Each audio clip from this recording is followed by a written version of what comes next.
now, we're talking about Nashville from 1975, written and directed by Robert Altman. This is a fucking amazing film. And I'm not a big country person, but I fucking love this film so much. Really? Yeah. This might be my favorite Altman movie. No, I don't. It's not my favorite. It's probably probably at the Your bottom least for favorite me. one? Yeah. Not that I don't think it's great. Like there's just parts where I'm kind of like bored in. Yeah. Let's get into it. How about that? Yeah, but Nashville, it's like such a long picture. It is. It's a commitment. It's such a commitment, bro. That's why I can't like recommend it. I would say. I think it's 2 hours and 40 minutes. In 40 minutes. That's 40 minutes longer than Bringing Out the Dead. Yeah. You know. Yeah. It was. I like it, but it's not like the best. My favorite Robert Altman. I would place this with like kind of like that Last Picture Show vibe, where it's like, oh, I can see it's great, but it's not. Doesn't land on my wavelength. Really. Doesn't land on my.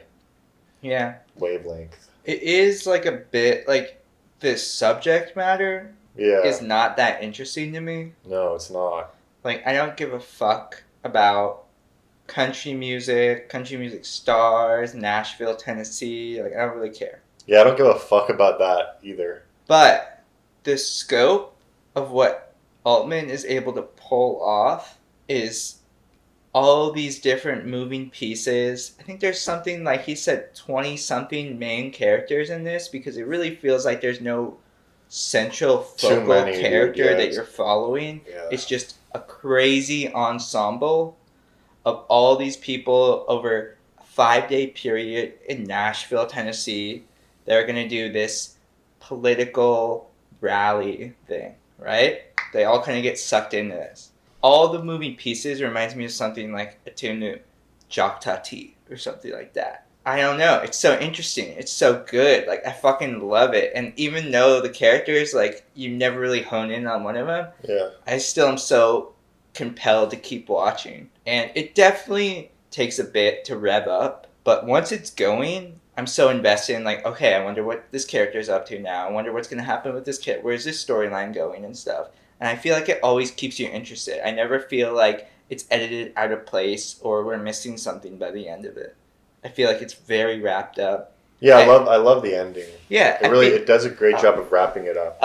Oh, it's so good. I feel like he really tries to do this in a lot of his movies. I feel like not to this, like, so it's like imagine The Player, one shot take, like opening sequence. Like, imagine if that was like a movie, dude. Imagine if like MASH, like all the characters, like you never really like hone in on one. It's like MASH on a bigger scale, right? Yes. That's what I fucking love. And then secondly, I love how he fucking uses this story about Nashville just to do his own like political statement about the current United States political system in 1974. Post-Nixon, post-Vietnam, and Gerald Ford. I think Gerald Ford, yeah. Yeah, I mean, basically there's like some country festival political thing going down, and all these people are in town for it, and a lot of musicians are there, a lot of famous artists.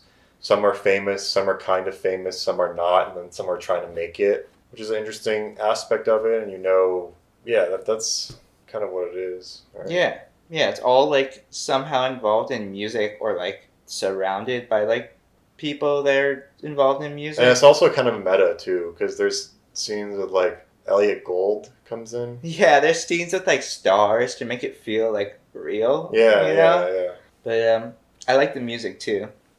I think the music, like, I'm not a big country person, but like I can. It was alright. Yeah, that was the only that was the thing with me is that there's so many performance scenes of the country pop artists. There's a lot of them, and the thing is, I don't really give a fuck about that music at all. Yeah. So it wasn't like I was just kind of sitting through these songs many times, but the story is interesting. Like they sort of link in, connecting all these characters together, and they're all on different levels. And there's like the journalist, and then like the wannabe, or like the daughter of There's a lot of famous people in this too. You know who the journalist is? The actress. No. She's the daughter of Charlie Chaplin. Oh, really? Yeah. Also, I can see like Richard Linklater really being really influenced by this. Oh yeah, this is totally like Slacker. Yeah.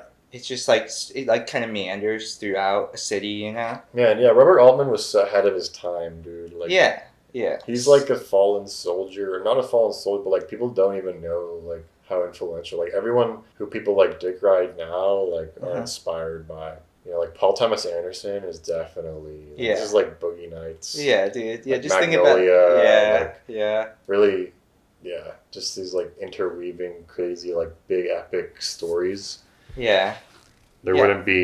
wouldn't be like Paul Thomas Anderson or Dude, Altman's such Dick like Linklater. he's such a visionary, dude. It's so crazy that like coming into the 70s, he was like thought of as just like washed up TV director, you know? Yeah, man. But he's like, we've talked about dude. what, like we talked about 4 Robert Altman movies.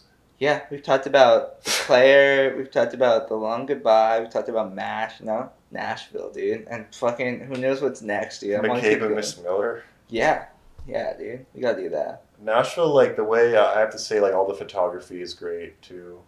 Oh yeah. It's always shot. His movies are shot really well in these like longer, wide takes. Longer wide takes. Fucking his dolly shots are crazy too. Like, and the acting is realistic, dude. Yeah. The acting is always like so good, dude. It's not like overacted. It's like really realistic. Yeah. Like type shit, you know? Yeah. Like totally fits. Yeah. You know? All the characters are so compelling in their own way too, because they're all so flawed. But it's like those flaws that like make up like the charm of what makes up his story, you know? If that sounds like that makes any sense. The characters in Nashville are so compelling. I don't know, like I think Robert Altman is like the director we've talked about the most after Guy Ritchie at this point. No, there's no way, dude. Maybe I think we've like definitely we've done a decent amount of his movies, but like we've talked about like other directors more probably. I don't know, dude. I don't know. I can't remember what we watched and put out there, dude. Dude, we definitely have seen like Robert Altman like probably. I mean, in like the 7 months we've done our channel now. When you're reading Easy Riders, Raging Bulls, like what did you hear about this movie? Why did you want to watch it? The author said that this was like his magnum opus. This was like his. Wow. Yeah, this is like the peak of Altman is Nashville, which I can see it's a very grand movie. I wouldn't say like everyone would agree that it's like the best Altman movie, but it is definitely like the scope of it. Yeah, is crazy. the scale. Yeah, it's like the scale is crazy and like the peak of like New Hollywood for him. 1975, like right in the middle of it all. Yeah, it's like But this is like kind of like it just felt like kind of one of those, you know, like I said last picture show, like Pauline Kael, like Dick Ridey, Oscar, grand statement on the culture at the time, blah blah blah. Not really my thing. Yeah, but you can't fault that. That's like so compelling. No, but that's like, just how I feel. That's how I see it. But it was so fucking good, dude. Like just the ending scene where there's the assassination. It's kind of a little bit like it's like medium hinted cool, at, like medium cool. Yeah, but I mean, like it is very much like medium cool. Yeah. Like Haxel Wexler and Altman like kind of pull off like the same ending in a way. Yeah, we gotta watch more medium cool type movies. Yeah, it's like so like politically charged and like contemporary, you know, for the time. Like, yeah, it was really cool, really really well done. I love the scene with what's the guy's name, like Keith Carradine? Yeah, Keith Carradine. Dude, oh my god, that scene where he's like singing in the club to like all those women and they all think the song's about them. Like that scene's so good, dude. Did you know that song? People just all have affairs with each other. I guess so. But that song won an Oscar. No, I didn't know that. Yeah, he won best like original song or something for that, and he wrote it himself. Like Altman had a lot of like the actors write their own songs and stuff. The person who played like Nora Jean or whatever, the girl that's like in the hospital and stuff, she was actually like the person that wrote like a lot of the songs and worked on a lot of the music with him. Okay. Yeah. Yeah, Lily Tomlin is in it. But, yeah. But you like the wife. Which one's the wife? Yeah, Lily Tomlin. The wife with the deaf kids. She's great, dude. That's Lily Tomlin, right? Yeah. Another new Hollywood movie in the bag for our new Hollywood playlist. I made a playlist, guys. click on it if you want to see more new Hollywood movies. We watch a lot of new Hollywood shit, which is cool.